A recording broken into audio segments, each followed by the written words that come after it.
দেখো বন্ধুরা, আজ আমি তোমাদের জন্য নিয়ে এসেছি দেখাচ্ছি লং হেয়ার কিভাবে আঁচড়াতে হয়। তো লং হেয়ার সবসময়, লং হোক শর্ট হোক, সবসময় নিচ থেকে আঁচড়াতে হয়। আর সামনে পুজো আসছে, তো হেয়ারের যত্ন এখন থেকেই শুরু করে দিতে হবে, না হলে হেয়ারটা সুন্দর হবে না। তো হেয়ারকে ভালো রাখার জন্য আমাদের বাড়িতে যেগুলো আমরা ঘরোয়া টোটকা, সেগুলো ইউজ করলেই কিন্তু ভীষণ সুন্দর চুল তৈরি হয়ে যাবে। দেখছো, ভীষণ সিল্ক। স্পা করার কোনো প্রয়োজনই নেই। আমি কিন্তু কোনো পার্লারে গিয়ে কখনো স্পা করি না, আমি বাড়িতেই হেয়ারের কেয়ার নিই।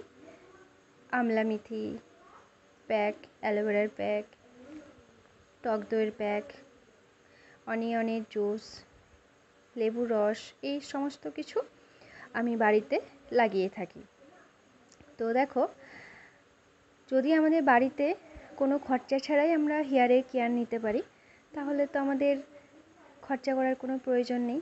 শ্যাম্পু কন্ডিশনার অবশ্যই নিতে হবে, অয়েলও নিতে হবে, সিরামও নিতে হবে, কিন্তু ঠিকঠাক নিয়মে নিতে হবে, ঠিকঠাক সময়ে নিতে হবে, সেগুলোই জানতে হবে। তো সিল্ক হেয়ারের জন্য আমলা মেথির প্যাক ভীষণ ভালো। আমি আমলা মেথির প্যাক সপ্তাহে একদিন লাগাই। হয়তো এ সপ্তাহে আমলা মেথির প্যাক লাগালাম, তো আবার 3-4 দিন পর আমি অ্যালোভেরার প্যাক লাগালাম, তো আবার 4 দিন পর একটু টক দইয়ের প্যাক লাগালাম। এভাবে হেয়ারের কেয়ার নিই। তো মাঝে একটু অয়েল দিতে হবে। চুল সবসময় পরিষ্কার রাখতে হবে, পরিষ্কার চুলে অয়েল দিতে হবে, ভালো করে ম্যাসাজ করতে হবে। অয়েলের সঙ্গে ভিটামিন ই ক্যাপসুল মিক্স করে সুন্দর করে মিক্স করতে হবে। তারপর ফুটন্ত জলের ওপর, মানে হয়তো আমি জলটা ফুটিয়ে নিলাম, এরপর কোনো একটা পাত্রে নামিয়ে নিলাম, এরপর ওই জলটার উপরে আমি কোনো একটা পাত্রে তেলটা নিলাম পরিমাণ মতো, তারপর গরম জলের উপর রাখলাম।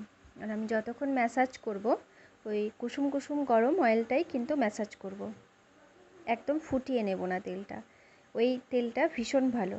ওর সঙ্গে আমি ভিটামিন ই ক্যাপসুল মিশিয়ে দেবো ভালো করে। তো এরপর ভালো করে সুন্দর করে ম্যাসাজ করে নেব। ম্যাসাজ করার পর সুন্দর করে চুলটাকে গুটিয়ে রেখে দেবো। এরপর তারপরের দিন ভালো করে ওয়াশ করে দেবো।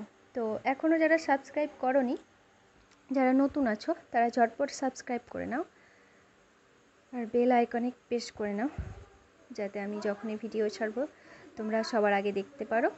তো ভিডিওটি কেমন লাগলো কমেন্ট করে জানাবে।